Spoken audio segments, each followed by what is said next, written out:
नमस्कार दोस्तों, मेरा नाम डॉक्टर प्रशांत माखीजा है।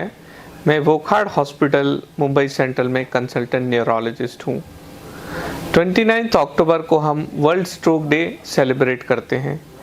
ये इसलिए किया जाता है ताकि stroke related awareness general public में बढ़े, और इसी उपलक्ष्य में आज हम स्ट्रोक रिलेटेड कुछ क्वेश्चन आंसर्स के बारे में डिस्कशन करेंगे। तो स्ट्रोक के सिम्टम जानने से पहले हमको सबसे पहले ये समझना है स्ट्रोक होता क्या है और कितने टाइप का होता है। तो स्ट्रोक बेसिकली तब होता है जब किसी कारण से हमारे ब्रेन की ब्लड सप्लाई में डिसरप्शन आ जाए। ये डिसरप्शन दो प्रकार से हो सकता है, या तो ब्रेन की सप्लाई जो ब्लड वेसल्स हैं उसमें कोई क्लॉट डेवलप हो जाए, जिसे हम कहते हैं ischaemic stroke, which is the most common type of stroke. लगभग 100 में से 80 प्रकार के स्ट्रोक इस्केमिक स्ट्रोक होते हैं। इसके अलावा दूसरे तरीके से कैसे डिस्ट्रप्शन हो सकता है, अगर कोई ब्लड वेसल रप्चर हो जाए उससे भी हमको स्ट्रोक हो सकता है। सो लगभग 20% type of the strokes are haemorrhagic variety, जो ब्लड वेसल के रप्चर की वजह से होता है। तो हमने ये समझा कि स्ट्रोक क्या होता है और कितने प्रकार का होता है।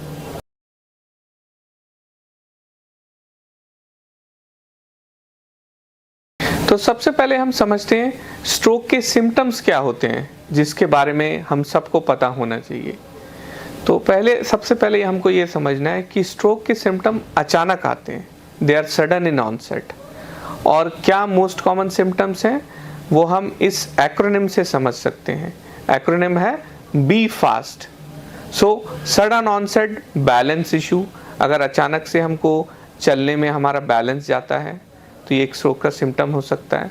सडन ऑनसेट विजन प्रॉब्लम, अचानक से हमको धुंधला दिखता है या दो दिखता है।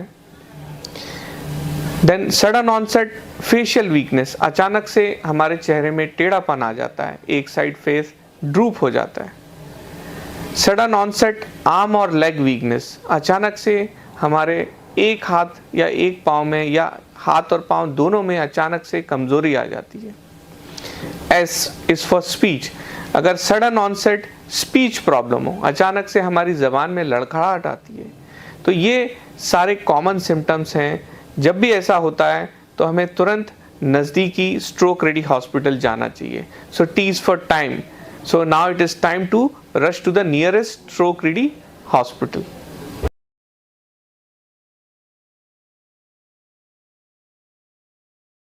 सो दूसरा एक इम्पॉर्टेंट क्वेश्चन है कि किन पेशेंट्स में स्ट्रोक की संभावना बढ़ जाती है। तो स्ट्रोक रिलेटेड रिस्क फैक्टर्स क्या हैं? तो स्ट्रोक रिलेटेड रिस्क फैक्टर्स को हम दो में सेग्रीगेट करते हैं। एक हम कहते हैं मॉडिफाइबल रिस्क फैक्टर्स, जिन्हें हम अल्टर कर सकते हैं ताकि हमारा स्ट्रोक का रिस्क कम हो। दूसरा होता है नॉन मॉडिफाइबल रिस्क फैक्टर्स, जिन्हें हम चेंज नहीं कर सकते। तो सबसे पहले हम देखते हैं नॉन मॉडिफाइबल रिस्क फैक्टर्स क्या हैं। उसमें एक इम्पॉर्टेंट फैक्टर है एज। आप लोग अक्सर देखते होंगे स्ट्रोक या पैरालिटिक अटैक का शिकार एल्डरली लोग होते हैं, 50 या उससे ज़्यादा उम्र के लोग। सो एज के साथ हमारा स्ट्रोक होने की संभावना बढ़ती है। दूसरा एक इम्पॉर्टेंट रिस्क फैक्टर्स होता है फैमिली हिस्ट्री। अगर हमारे परिवार में किसी को स्ट्रोक की शिकायत रही हो तो भी हमारा स्ट्रोक का रिस्क होने का संभावना बढ़ जाता है। अगेन इसे हम चेंज नहीं कर सकते क्योंकि ये हमारे जीन से रिलेटेड है। So what are the modifiable risk factor जिसे हम अल्टर कर सकते हैं?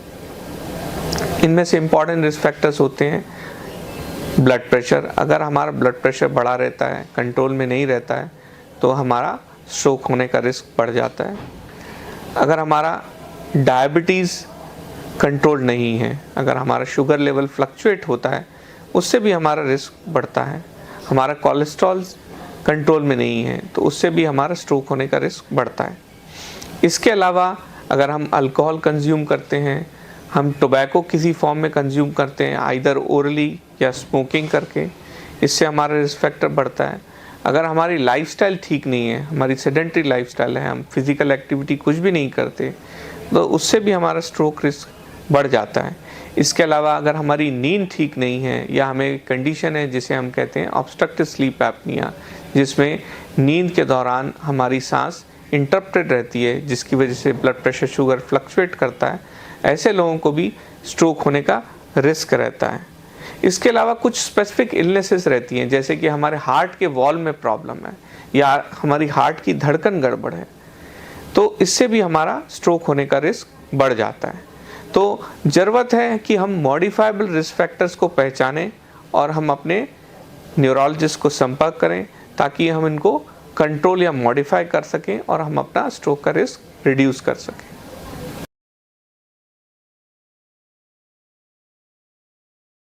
तीसरा हम इम्पॉर्टेंट क्वेश्चन जो लोगों से सुनते हैं कि स्ट्रोक रिलेटेड डायग्नोसिस और ट्रीटमेंट में क्या नए एडवांसमेंट्स हुए हैं।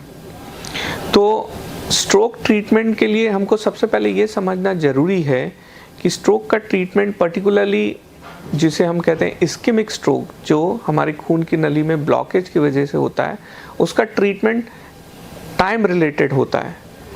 अगर हम किसी को इस्केमिक स्ट्रोक है जो कि हमारे ब्रेन की खून की नली में ब्लॉकेज की वजह से है, ऐसे में अगर हम 1 सेकंड भी गंवाते हैं तो हमारी ब्रेन की लगभग 30,000 नसें खराब हो जाती हैं।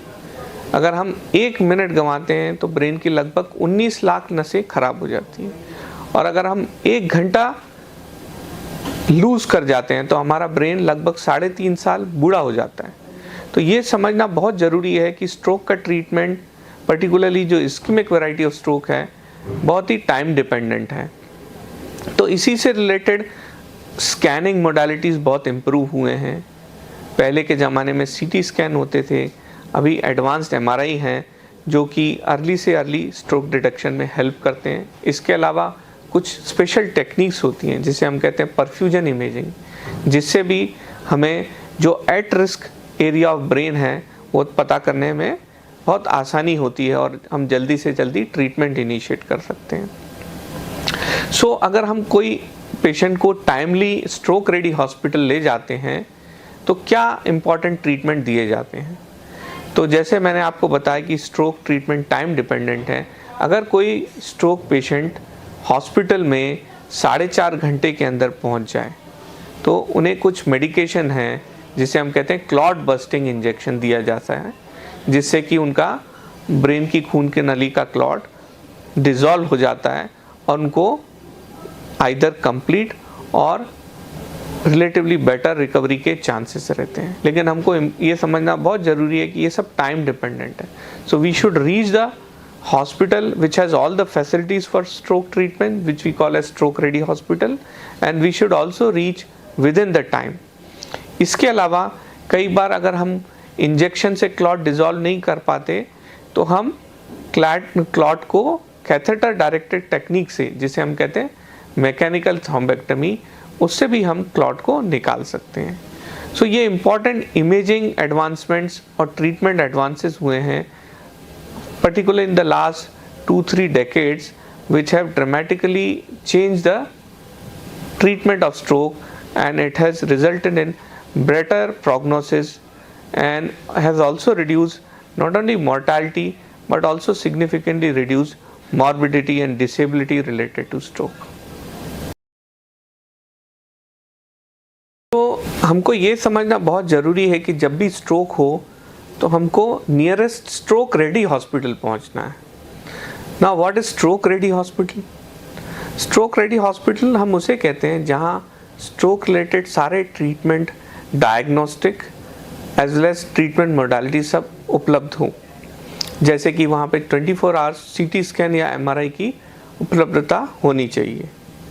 इसके अलावा वहाँ 24 आवर्स क्लॉट बस्टिंग मेडिकेशन की फैसिलिटी होनी चाहिए। इसके अलावा वहाँ पे 24 आवर्स ऑन कॉल न्यूरोलॉजिस्ट होना चाहिए। इसके अलावा न्यूरोसर्जन भी होना चाहिए। तीसरा जो एक इम्पॉर्टेंट पार्ट ऑफ ट्रीटमेंट होता है जो किसी पेशेंट्स में हम उपयोग करते हैं, जिसे हम कहते हैं मैकेनिकल थ्रोम्बेक्टमी या endovascular treatment of the stroke. इसलिए हमें स्ट्रोक रेडी हॉस्पिटल में ये भी देखना चाहिए कि वहाँ पे 24 आवर्स इंटरवेंशन न्यूरोरेडियोलॉजिस्ट की उपलब्धता हो।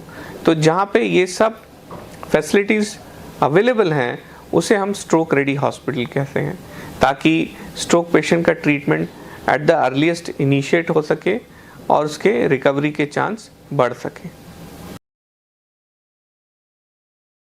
हमको ये समझना बहुत ज़रूरी है जब हम देखते हैं कि हमारे आसपास आइदर हमारे फैमिली में या नेबरहुड में या इवन चलते हुए जैसे कि लोकल ट्रेन में या किसी मॉल में किसी को स्ट्रोक रिलेटेड सिम्टम्स होते हैं, जो मैंने पहले आपको बताया बी फास्ट के नाम से।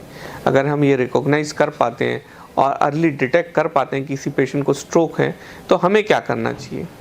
तो मोस्ट इम्पॉर्टेंट थिंग इज़ कि we should not lose time because as I said earlier stroke treatment is time dependent। तो हमको जल्दी से जल्दी कोशिश करना चाहिए कि पेशेंट को हम नियरेस्ट स्ट्रोक रेडी हॉस्पिटल ले जाएं। इसके अलावा जो बेसिक चीज़ें हैं अगर हम कर सकते हैं, अगर हमारे पास ब्लड शुगर चेक करने की सुविधा है तो हम ब्लड शुगर चेक करें। जैसे कि किसी को घर में स्ट्रोक रिलेटेड सिम्टम्स है और वो डायबिटिक हैं तो चेक कीजिए कि कहीं उनका ग्लूकोज कम ना हो, क्योंकि कई बार ग्लूकोज कम होने की वजह से भी कुछ सिम्टम्स आते हैं जो स्ट्रोक रिलेटेड अपीयर करते हैं। तीसरा, अगर पेशेंट बेहोशी की अवस्था में है, पूरी तरह बोल नहीं पा रहा है, तो प्लीज़ उसके मुंह में कुछ मत डालिए, क्योंकि इससे उनको एस्पिरेट करने का चांस बढ़ जाता है। जो भी आप उनके मुंह में देंगे वो सांस की नली में जाने का रिस्क रहता है। तीसरा, एट द अर्लीस्ट उन्हें नियरेस्ट स्ट्रोक रेडी हॉस्पिटल लेके जाएं।